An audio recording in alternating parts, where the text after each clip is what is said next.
Hello, everyone. Welcome to today's presentation, Stories from Student Veterans, presented by David Chrisinger. My name is Maria, and I will be your moderator for today.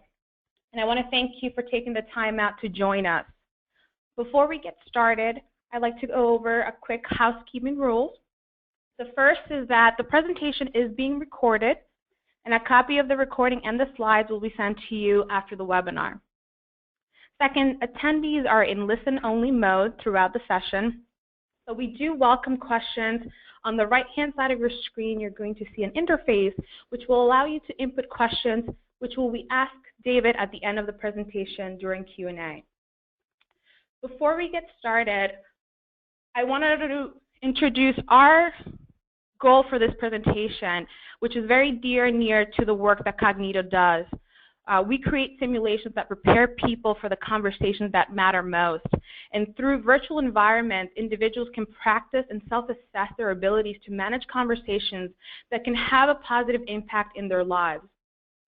And we've developed relationships with nonprofit, education entities, government agencies, and nonprofits to increase the impact of these simulations.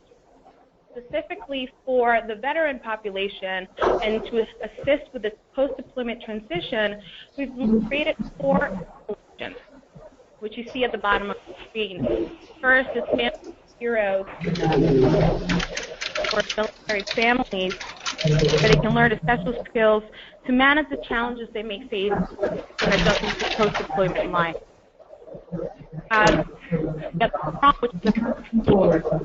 Which allows returning veterans to help each other with post-deployment readjustment. And the last 2 are specific for the higher education setting, which fits it perfectly with today's presentation. Both veterans on campus for faculty and staff,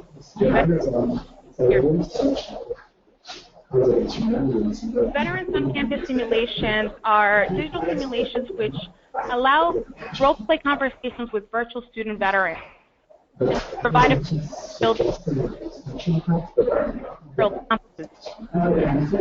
This program was developed in collaboration with SVA, and if you have any questions about any of the simulations mentioned, feel free to contact me. With that, I'd like to introduce David Chrisinger, who is bringing today Stories from Student Veterans. David is a communication specialist and veterans transition expert who is the editor of See Me for Who I Am. He's also the managing editor of the website Stronger at the Broken Places, and he also teaches a popular reintegration course, Back from the Front, at the University of Wisconsin-Stevens Point. With that, I'd like to hand it over to David. Thank you very much. It's great to be here speaking with all of you today. I should note that the training simulations that Kognito put together have been super helpful. I use them in my class with my student veterans as a way to teach conversation starters, how to react in different situations. And I know, too, that the faculty at the University of Wisconsin take advantage of them as well. David, sorry, but I'm getting a little bit of feedback. If you want to just...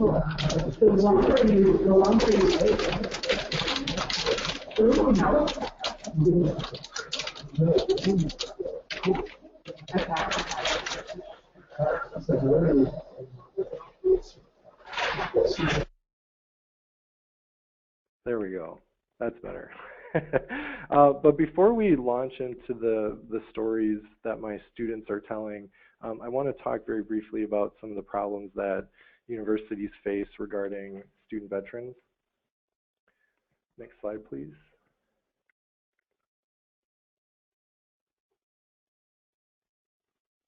I think this quote from Paul Rykoff, the founder of IAVA, really sets things up nicely. He said this a few years ago, that the real problem was that no one else in the country thinks they're like us, speaking specifically about veterans.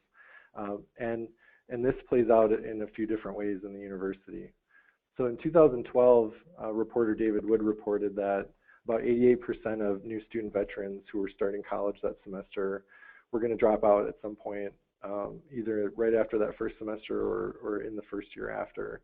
Now, at the University of Wisconsin-Stevens Point, we've got a retention rate of about 40%, which is higher than some universities, but still not nearly as high as we'd like. Obviously, there are some issues with data like this. For example, just because someone leaves our university doesn't mean they don't go on somewhere else and graduate, or doesn't mean that they don't do something successful. But still, in terms of the university trying to get student veterans to stay with us, we've got a little ways to go. Another thing I want to point you to is this survey that was conducted by NASPA, where they found that there's a limited understanding among universities on how to serve student veterans. And that's really what I was brought in to do at the University of Wisconsin-Stevens Point, was figure out what is it that's stopping or preventing the students from being successful. And initially, the cause that I think the university was focused mostly on was related to college success. There was sort of the skills associated with college success, and they thought that, well, if we teach them how to take notes and take tests and read textbooks and manage their time and all these, really important skills, that will make the difference. And it's not to say that those skills aren't important; they certainly are. But what I found in the first semester teaching student veterans was that the main cause for some of the issues they were facing was emotional disengagement. And what I mean specifically by that is that there's a sense of alienation, isolation. I think anyone who works with student veterans has probably seen this firsthand. And it can manifest itself in a lot of different ways. Some students are bored, some are anxious, some are angry, some are depressed, some are battling insomnia, sometimes addictions go along with that. There's a lot of anxiety about a lack of good jobs, even with a college education. Affordable housing is an issue. And then you throw on top of that any sort of post-deployment stress, traumatic brain injuries, and you've got this sort of perfect recipe for, for a challenge that's going to stop students from being successful. So in terms of a solution, I found very quickly in that first semester that simply teaching the success skills wasn't going to be enough. That even if you know how to take notes, you know how to take tests, you know how to read a textbook, if you feel disconnected to your classmates, to your professors, to the university as a whole, you're not likely going to stay there. And my background as a historian, as a writer, my first thought was, well, they need to figure out a way to tell their story. That's how people connect. We've always connected that way. But there are lots of reasons why veterans don't want to tell their story. The first one, I'm sure we've all heard this one, civilians cannot understand what it's like to be in the military, what it's like to go to war. I heard a joke the first semester about how many combat vets does it take to change a light bulb? How would you know? You weren't there. And this is the issue. The second thing being that most of my students don't want to be seen as that guy. They don't want to brag. They don't want to complain.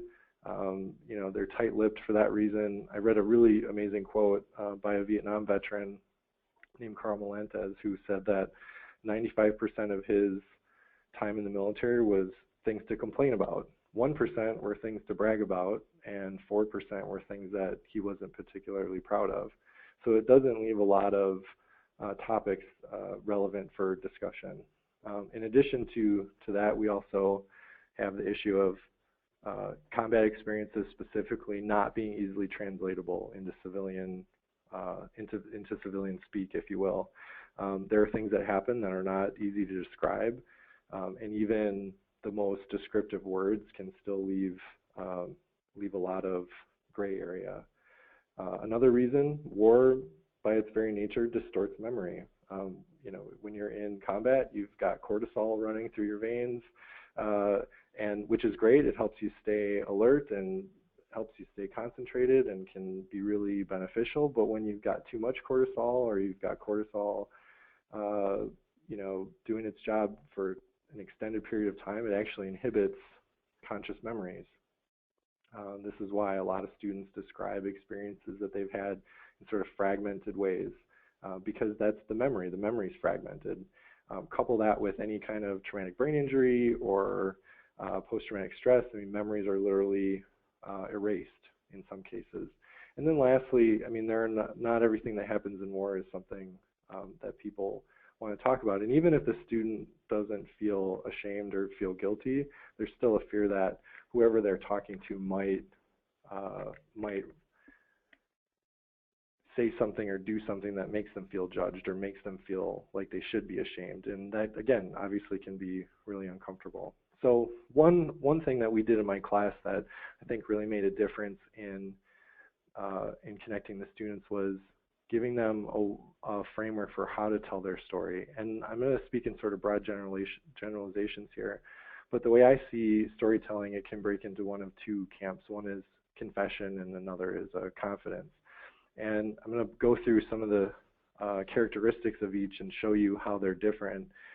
When you're confessing, the story is usually directed at someone you've wronged. I mean, if you think about the traditional sort of religious confession, you know, you're trying to atone. You're opening up and saying, this is what I did wrong.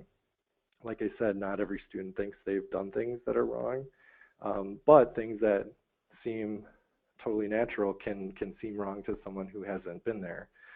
In terms of, you know, if it's a confidence, the receiver, the person listening to the story, usually has no authority.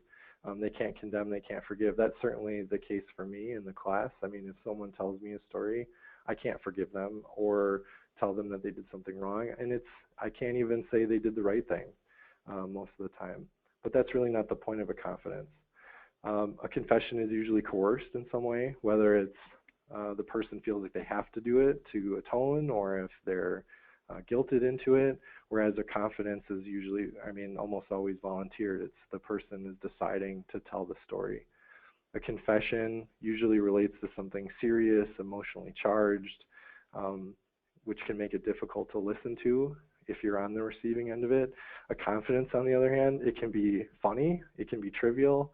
I've heard so many funny boot camp stories in the class that it's like maybe there should be a book just of funny boot camp stories. Confession is usually about the content. This is what happened. This is the story. Whereas a confidence is about the relationship. It's about trying to tell a story that will connect you to the person listening. Confessions can be intensive and disruptive. I've heard stories that make me feel pity for the person or make me feel like I don't know how to respond. That's not what they're trying to do when they're telling the story most of the time. A confidence, on the other hand, is gentle. It reinforces order.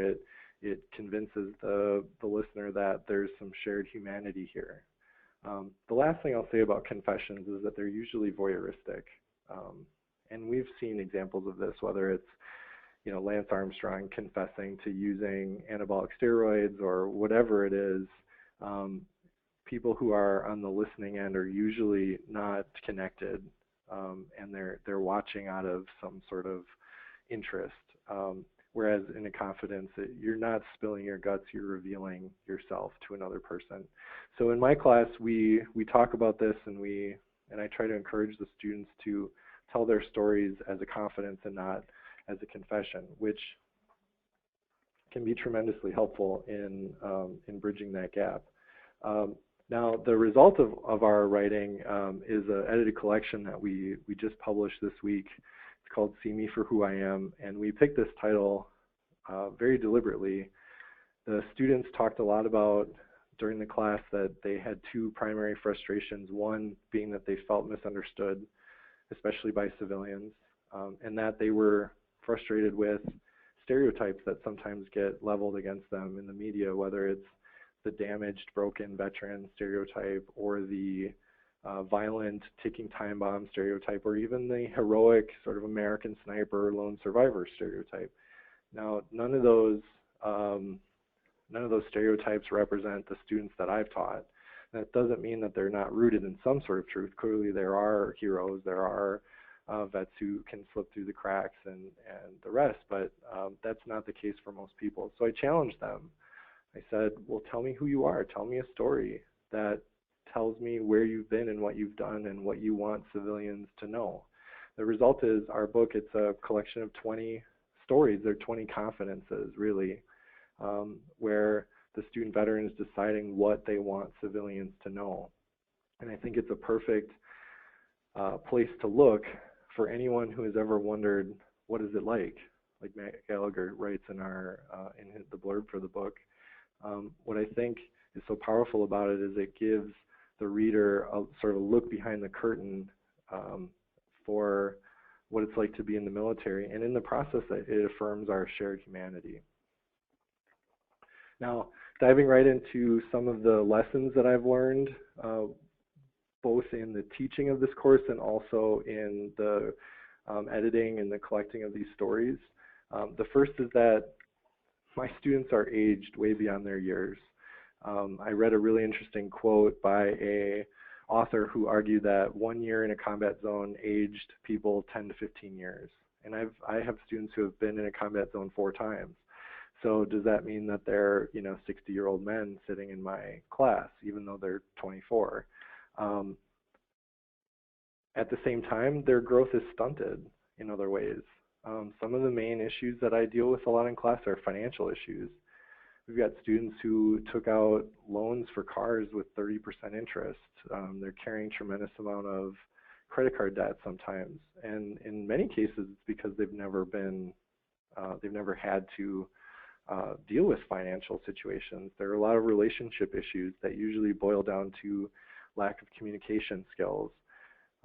There's also issues related to advocacy, like how do they advocate for themselves now that they're out of the military? How can they communicate with a professor when they're struggling? In the military, there's a very clear chain of command. You go to this person, then you go to that person, and if that person can't help, you go to this person. Whereas at the university, I mean, we've got deans, we've got vice chancellors, we've got department chairs, and it's not always clear who they should talk to, how they should talk to them, how they ask for the accommodations they need. And so part of my class too is teaching them how to communicate as a civilian. Second thing that I learned was that, and this pairs nicely with the first lesson learned, is that these students are much more worldly than their peers. I've had students who have been to 20 different countries around the world.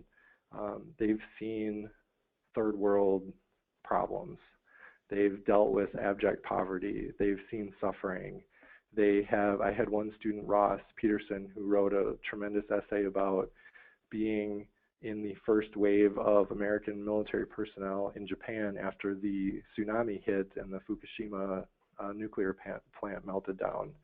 And so then for Ross to come back and to sit in a class, that's geared towards global awareness, it's like, well, I was there, I saw it. In other ways, they've seen things that they've seen the result of American foreign policy. They've been on the receiving end of it themselves. And so in a lot of ways, they have experience that, unfortunately, doesn't always get appreciated when they're at the university.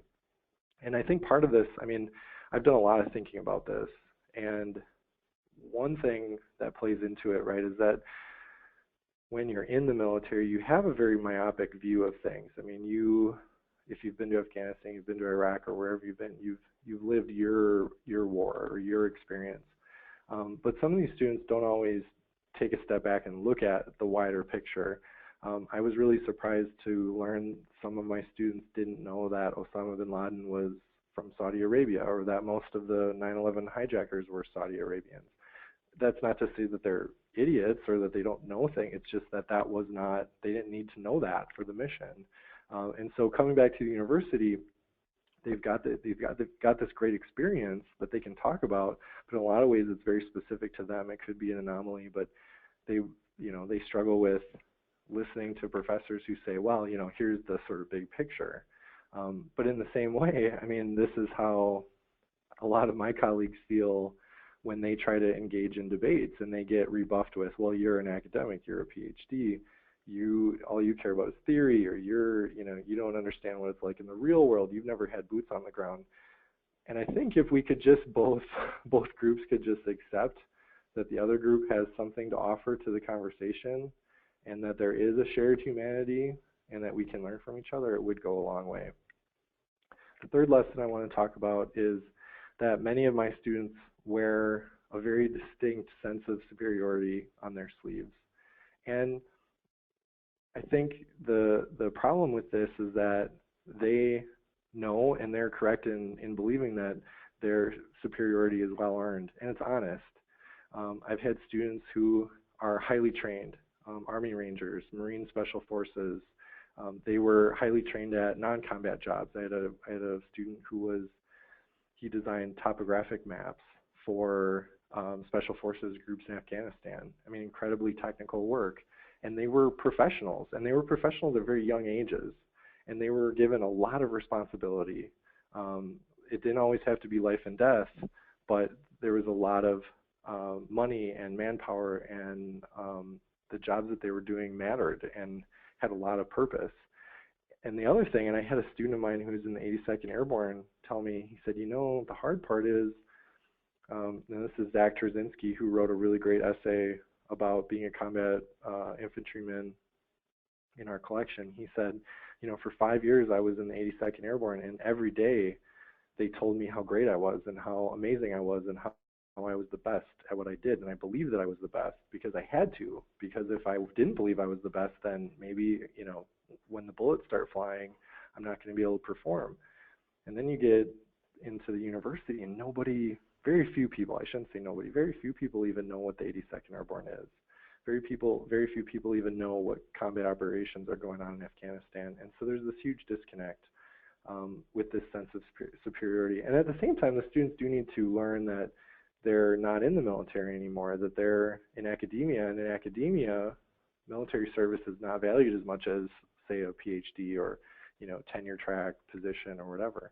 But that, again, that doesn't, I hear this from a lot of professors who say, well, this student is arrogant, or the student, it's like, well, I mean, they, at least it's well earned. At least they don't have an inflated sense of themselves.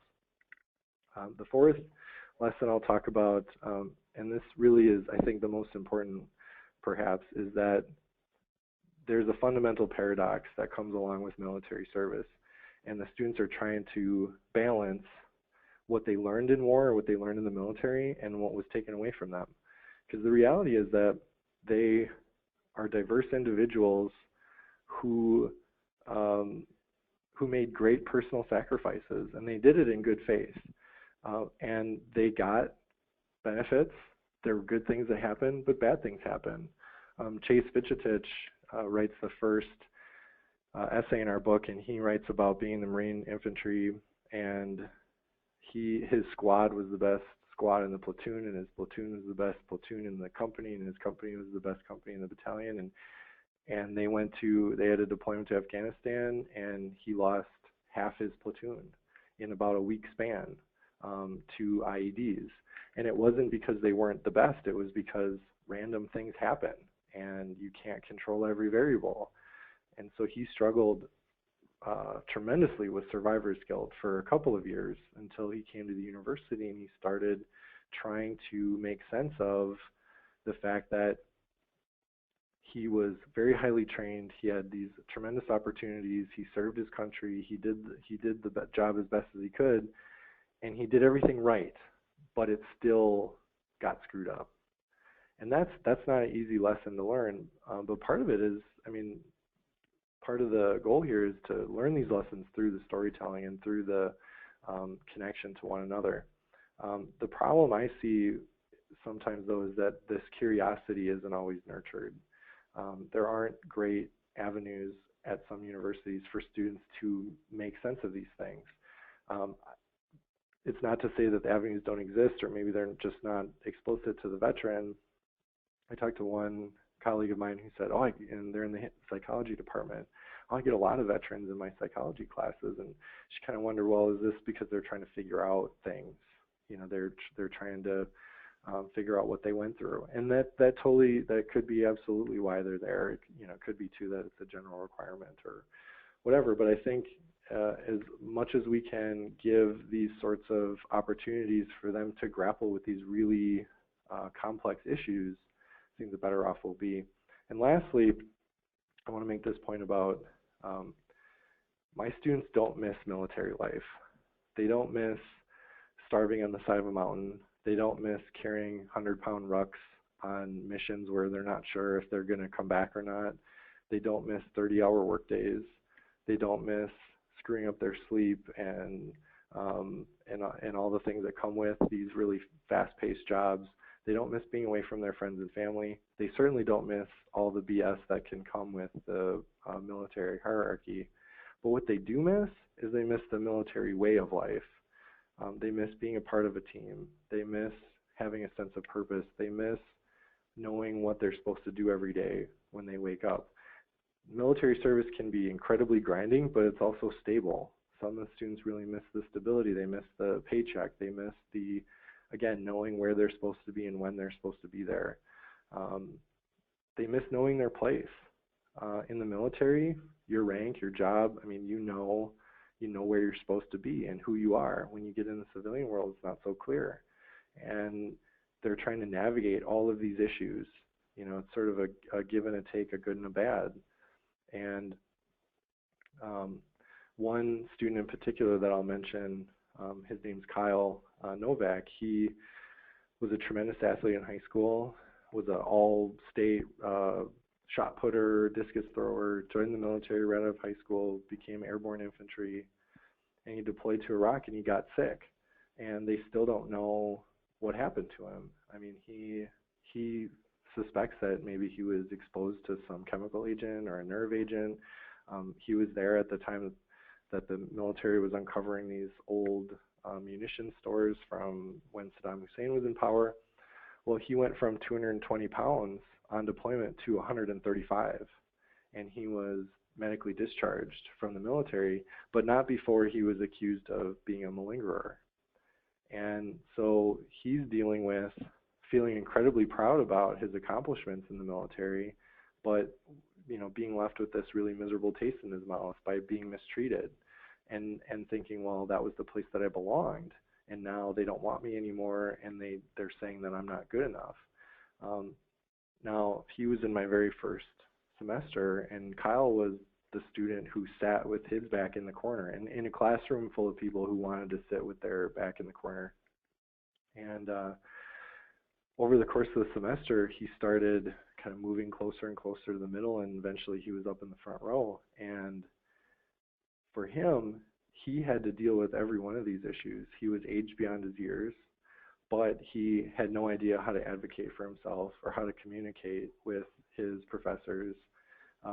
He had been in Iraq, he had been on deployments, he had seen how things were going around the world, but he had this very divergent view of things that not only did his professors not necessarily appreciate, but the other veterans in the class. He did not feel great about their mission in Iraq, and that was difficult.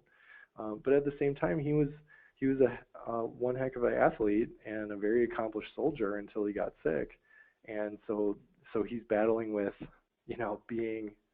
trying to be the best, but being accused of being the worst. And again, he's going back and forth with what did the military give him, what did it take away. And I said, well, do you ever miss it? I asked him once, and he said, well, I don't miss, being treated badly. I don't miss going on patrol or doing any of that kind of stuff, but I do miss knowing my place and knowing what I was supposed to do every day. And the university can be kind of a scary place when you're used to knowing exactly where you're supposed to be. Now, before I turn it over to questions, I want to give you a little sort of where are they now, how have things turned out. The first student I want to tell you about is Chase Vichetich. I mentioned him briefly. He was in the Marine Corps infantry and lost half his platoon in about a week. And I think what was really great for Chase in this class was he says that he felt like he was a person whose opinion mattered again, and that was such an amazing transformation for him. And he learned how to tell his story in a way that would connect him to other veterans on campus, to his professors. He's made tremendous strides in the last 2 years. He's now the vice president of the Vet Club and is studying psychology and sociology, and would like to get his master's degree and work with veterans once he graduates. Next student I want to tell you about, Tyler Pozlinski. That's him, second to the right there. He was also in the Marine Corps, was a mortarman. This is a picture of him and his crew while they were in South Korea. He also deployed to Afghanistan. His essay is perhaps one of the most haunting in the book. He describes in detail this very difficult recurring nightmare that he has. And when he got into my class and we started writing and we started talking and we started learning the history of veterans coming home from war, he was using his writing to battle insomnia. And I think what really sums him up nicely is the last line in his essay. He says his nightmares are evidence of the crucible that he endured and that he kind of likes his nightmares. And I'll say too that he doesn't have them as much as he used to. He's also the president now of the Veteran Club and is studying nursing. And he's got 2 more years left. And the last student I want to tell you about is Aaron Lewis, and his essay comes last in the book. And he talks about, he was a combat engineer deployed to Iraq and Afghanistan, and he writes in detail about how guilty he felt being afraid in Iraq, and how the only thing that made him feel less afraid was when he could make other people afraid. It's a very strange projection that he discusses, where when he was scared and he's manning a gun, if he can make the other guy feel, more scared than he feels, then that's what made him feel better. And he struggled with this a lot when he got home, that the fact that like making other people afraid made him feel better. And towards the end of the essay, he calmly lays out the reasons he was attempting suicide. And thankfully, he didn't go through with it. He stopped and called the crisis hotline. This was before he came to the university. But what I love that he said after the class, he said putting my story on paper gave him peace, that he knows it's just a story now and he can sort of start over from there. Now, when Aaron first wrote his story, it was a confession. He was trying to atone in a sense.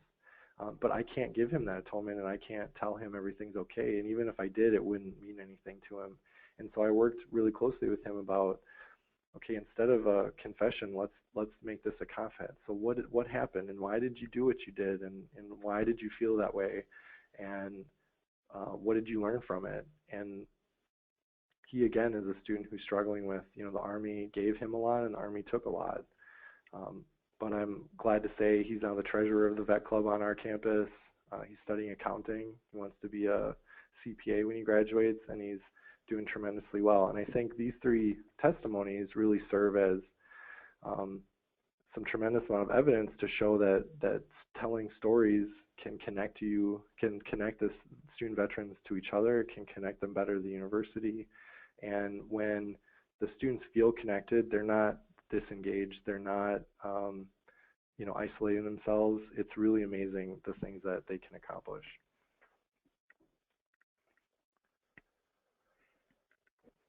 Thank you very much, David. Any last, I'm sorry, I didn't mean to interrupt you. Go ahead. No, all I was going to say was I'd be happy to take any questions if people have any. Absolutely. And so far, we're getting a lot of questions coming in. I want to remind everybody that there is an interface on the right-hand side of your screen, and feel free to share your comments, your questions, any feedback that you can provide on what David has shared with us today. And I will go ahead and get started with some of the questions.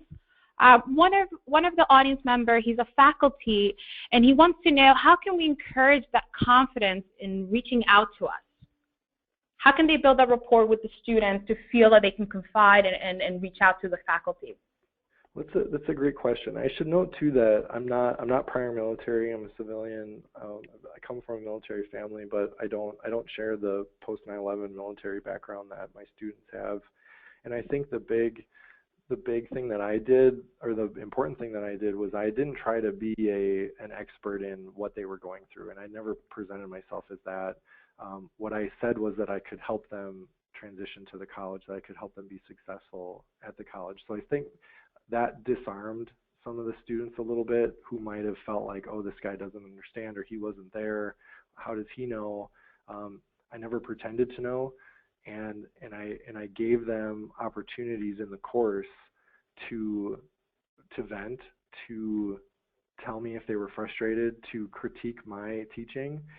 We had a very interesting back and forth. Like, I gave feedback and I wanted feedback, and they told me when things were working and they told me when things weren't working. And I think that built a lot of the trust that is needed when you're working with students in this population. Now, if you've got a few student veterans in class and you're not teaching a college transition course like I am, I do know, like, I've got colleagues in the English department who their writing assignments are fluid enough that if a student chooses to write about their military service, there is a sense. I think what works is being appreciative that the student feels comfortable enough opening up, and being very careful about how you approach the story. And the way I look at it when I work with the students is I say, this was my response. This is how this made me feel as I was reading this. Is that what you were going for?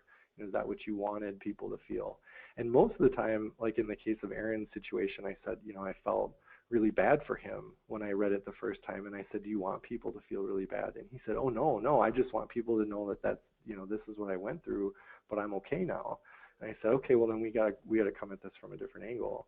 And I think that always helping, always being there ready to assist and help them achieve their goal, not your goal, but their goal, I think can go a long way. Thank you very much, David. A follow-up question is, what are off-limit questions to ask from student veterans? What are some of the questions to not ask? There's some obvious ones, or at least they're obvious to me. I shouldn't assume that they're obvious to everyone, but asking about bad situations. Did you kill anybody? Did you were you in this battle or were you in that battle? Did you lose anybody? One student told me the worst question he ever was asked was, did you ever get anybody killed? And some of the students I've had in class blame themselves for the deaths of others. And so I think they're, at least in my practice, the other things that, off the top of my head, asking their take on politics usually doesn't go over very well. It doesn't mean you can't talk politics, but saying something like, oh, so you were in Iraq, so you saw how the occupation was totally fumbled. Those sorts of things, because you don't know what experiences they had.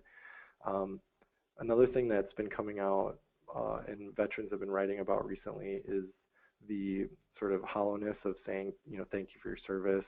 And there's a really interesting essay I read about this the other day, and the veteran said that the problem with that phrase is that veterans don't feel like Americans are paying attention to what's going on overseas. And so to say, oh, thank you for your service, makes them think, well, you don't know what you're thanking me for.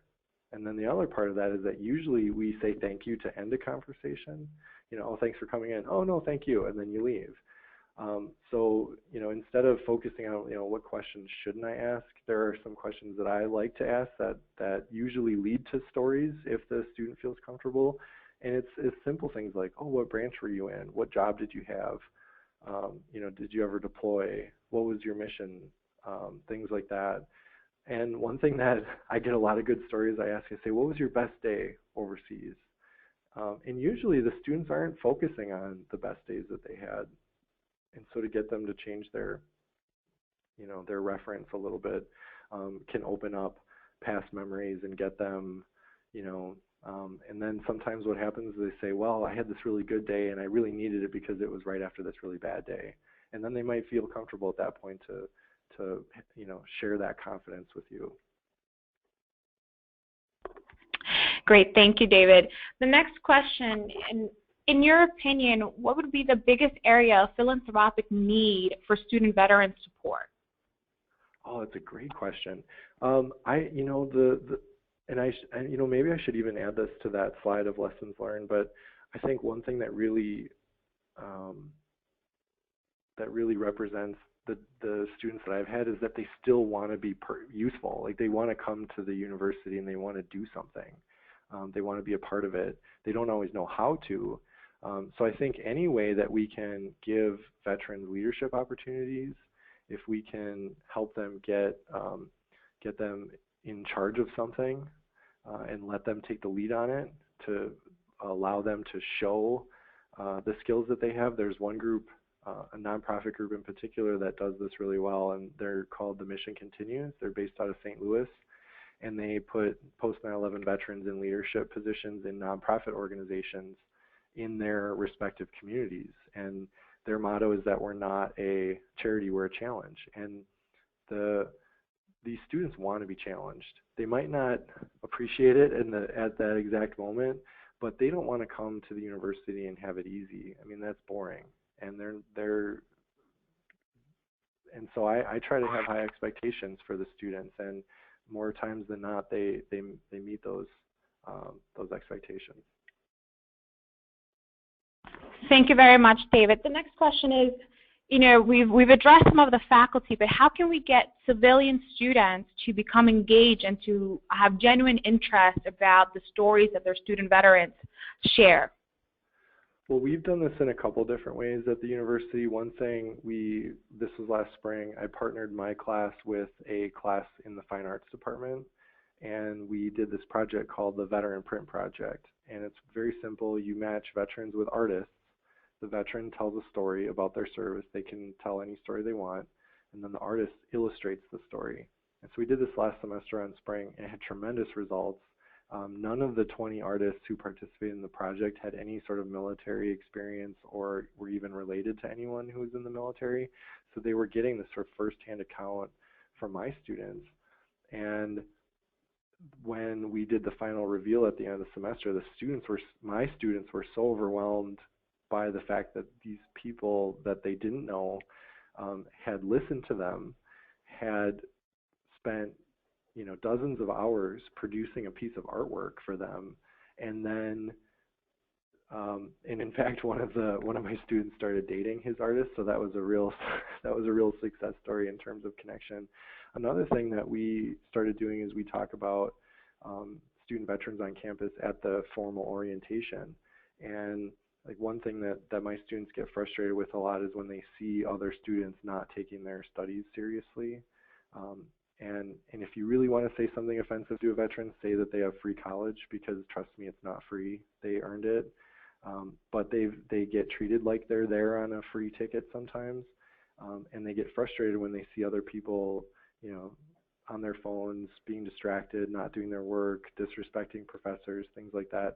And so I'd give a little spiel. It's only 5 minutes at orientation, and I say, there are people on this campus who have earned the right to be here by sacrificing a great deal, and there are people on this campus who are paying out of pocket for this education, and there are people on this campus that going to college means a great deal to them, and it should be like that for everybody. You should all feel like this is your job and that you belong here and you're going to give it your best. And so, I mean, there are ways to sort of raise awareness that way. We do lots of speaking events on campus where we give students opportunities to tell their stories at like an open mic night, that sort of thing. And a lot of the departments around the university are incentivizing the students to go, either by giving them extra credit or allowing them to write reflective papers about it or what have you. Like we had our book launch last night on campus, and I have other classes at the university. I said, well, if you guys come, I'll give you 25 points extra credit. So then we had 40 students who weren't associated with the class and who weren't veterans are showing up, and then they're coming up to me afterwards and saying, oh geez, I didn't realize that that this kind of stuff was going on, or that these students were out there. So I think anything where you can do cross-discipline, cross-department, giving veterans opportunities to tell their stories in different ways. I mean, all of those things can really help. Thank you, David. Unfortunately, due to the time, we have time for one last question. We do apologize for not being able to answer everybody's questions at this moment. This question has been asked by multiple people about, David, can you share or talk about the syllabus that you use in your classroom with everyone? Sure. So my class is, the overall point of it is to study the history of veterans coming home from war. So we look at Vietnam generation, World War II, World War I, and Civil War. Those are really the big. And then we compare and contrast what challenges veterans have faced throughout history in relation to now, and we also use the study of history to look for models. You know, what did past generations do well? What did they do not so well? Where are their lessons learned? And so the first big project that we do in class, which the students are working on right now actually, is they're doing historical presentations about tracing the historical roots of different challenges that post 9/11 veterans face. And so for the first 6 weeks or so, we're just getting wrapping our heads around what are the challenges, and is there a historical precedent for these? Are they new? Why are they new if they are? And they do this group presentation. Really, the goal is for them to educate each other and to show that other people are dealing with these challenges. Other people have dealt with these challenges. And then the last 8 to 10 weeks of the course, we focus on all the ways that veterans have been successful throughout history and how were they successful. We talk about different ways that veterans have made sense of their experiences, whether it's through writing or through traveling or through their work, their relationships, things like that. I bring in guest speakers who talk about yoga and meditation and Tai Chi. I bring in veteran service organizations, Mission Continues, Team Red, White, and Blue, Iraq and Afghanistan Veterans of America, Team Rubicon, to expose the students to those organizations. I have a requirement that they attend 4 events on campus: an academic event, a non-academic event, a sporting event, and a veteran event. And they have to go to these events and write reflections about their time and did they enjoy it and things like that. And then there are also 4 reflective essays, and I give prompts to them, and there's no research required. It's them telling their story. The prompts are very open-ended, where the student can choose what they want to do. I mean, that's one thing, is we shouldn't be forcing them to tell certain kinds of stories. So for example, one of the assignments is, I want you to find a picture of yourself in the military. You can be doing whatever you want, but tell me the story behind the picture, what was happening up until the point the picture was taken. A lot of students pick boot camp graduation pictures, or they pick pictures of them with their buddies on deployment or something like that. Other students choose, well, this was the day my friend died, and they write about that, and that's voluntary, and they're doing that. And I have sort of a crawl, walk, run method, in that the 4 reflective essays kind of build up to a final essay, and the final essay is this one about, what do you want civilians to know about military service? And each essay builds on itself to the point where at the end of the semester they've got a fairly lengthy, robust, fine-tuned, polished essay that hopefully can be their story. And when they meet people, or they need to advocate for themselves, or they're trying to be leaders, they have this story that they can tell. Yeah, that's the broad strokes of it. Thank you very much, David. I'd like to thank you for your wonderful presentation. We've had a lot of great feedback from our audience saying how wonderful this was and helpful and practical, a lot of the information that you shared. And we also want to thank the students who share their experiences, that is allowing us to learn more about student veterans and their transition into civilian life. I just want to remind a couple of people, we are having an encore presentation next Thursday, February 25th at 1 p.m. So if you missed a part of it, or if you were engaged enough where you want to see it again, please join us then. We will be sending a copy of the slides and the recording. So stay tuned. Thank you again. Thank you, everyone. Have a good day. Do you wanna show the contact page too, in case folks? Absolutely. There it is, David. Yeah. So if anyone is interested in reaching out to me, those are the easiest ways to do it, and I'd be happy to talk further with anyone who might want to. And thank you again for having me. It's been great to share a little bit about what we do. Thank you again, David. Everybody have a good day.